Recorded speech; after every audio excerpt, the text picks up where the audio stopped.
right, so in the last video, we learned the insertion sort algorithm, and you saw the implementation, or at least one implementation. And I said that insertion sort is a quadratic algorithm, and it is, but if the sequence of values that we're sorting is nearly sorted, then insertion sort runs in almost linear time.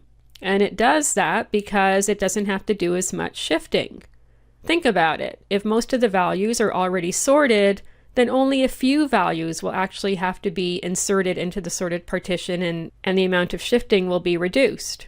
Now, a computer scientist named Donald Shell realized that if we could cut down on the amount of shifting, that insertion sort would run a lot faster, and so he came up with something that's known as the shell sort algorithm, and that's what we're going to look at in this video. So how does shell sort work? Well, it's a variation of insertion sort, and what it does is insertion sort chooses which element to insert using a gap value of 1. So every time insertion sort runs, it picks off the first unsorted value, and then it compares that value to its neighbor, and it keeps shifting the neighbors to the right until it finds the correct insertion point for the element that it's inserting. Shell sort starts out using a larger gap value. So instead of comparing elements to their neighbors, it compares elements that are farther apart from each other in the array.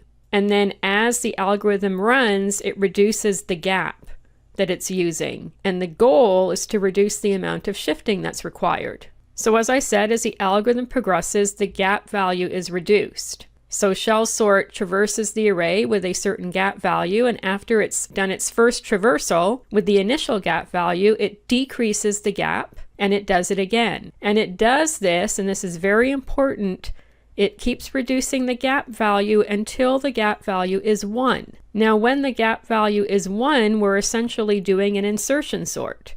So the last iteration of the gap value will actually perform an insertion sort. But at that point, the array will be more sorted than it was at the beginning. And so essentially what shell sort does is it does some preliminary work using gap values that are greater than 1. And that preliminary work puts the elements in the array and perhaps closer to their sorted positions, and then at the very last iteration, when the gap value becomes 1, it does an insertion sort. But that final insertion sort will be working with values that have had some preliminary sorting done on them. And because of that, there'll be a lot less shifting required. So one question is, well, what do we use for the gap value? How do we figure out what to start with and how to reduce it? And you're going to see that there's a ton of theories about this. We're going to go out now to the Wikipedia article about shell sort. So here we are at the Wikipedia article that I've linked to in the resources, and here's a table with different initial gap values and how to reduce the gap, what sequence of gap values to use. And as you can see, there's quite a number of them. The important thing to note is that the way that you calculate the gap can influence the time complexity. And so here we have a time complexity column, and depending on what gap we're using, the time complexity is different. We have a logarithmic time complexity here. Here's a quadratic time complexity. And so the gap value you choose can influence how many steps the algorithm requires, so keep that in mind. Let's go back to the slides.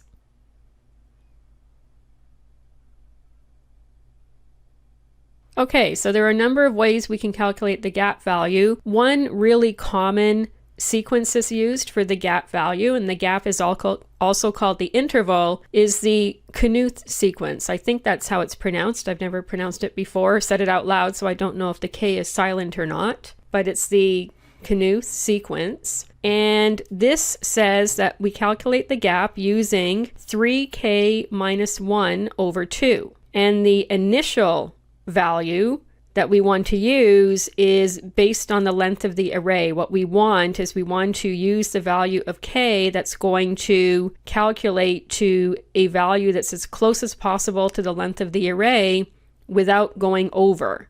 And so if we had an array of, let's say, 20 elements, we would want to start with k equal to 3. If we were to start with k equals 4, the gap would be 40, and that's greater than the length of the array, so that won't work. And so when you want to use this sequence, you want to start with the value of k that's going to result in a gap value that is as close to the array's length as possible without going over. Now, in the implementation I'm going to show you, we're not going to use this sequence, but it's a common way of calculating the interval or the gap, so I thought I'd show it to you. We're going to do something simpler than that. So what we're going to do is we're going to base our gap on the array's length, and we're going to initialize the gap to array.length over 2.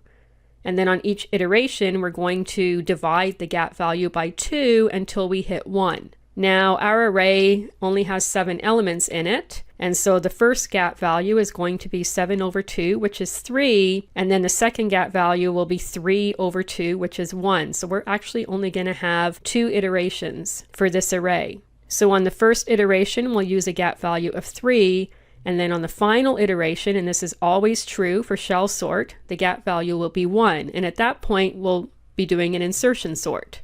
But because we've done a previous iteration and we've moved some of the elements around, some of the elements will be closer to their sorted positions. So let's go through this. So we're going to start with a gap value of 3 because we're going to use array.length over 2. We're going to initialize I to the gap and j to I. And as we did before with insertion sort, we're going to save the value that we want to work with into new element. And then what we do is we compare the element at index j minus gap, so that will be 3 minus 3 is 0, with new element. So our gap is 3, and we're starting with element 3, so we're basically want to compare it, because the gap is 3, we want to compare it to the element that's 3 positions away. And so we compare 7 with 20. 7 is less than 20. And so what we're going to do is we're going to assign 20 to where 7 was. So instead of doing what we were doing with insertion sort, which is we're comparing to the neighbors and shifting up 1, we're comparing using a gap of 3, and we shift by 3. And so 20 has been shifted up 3 places. And then we're going to set j to j minus gap, which is 0, and we've hit the front of the array at this point. And so what we're going to do is assign new element to position 0.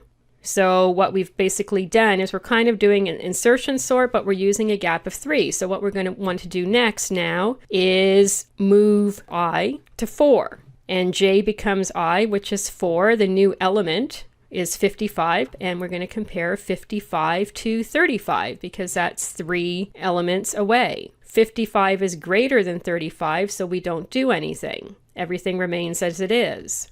And now I will come to will be 5. J will be 5. We're going to compare 1 to minus 15 because minus 15 is 3 elements away. Okay, so there's nothing to do because 1 is greater than minus 15. And so now we're going to move to minus 22.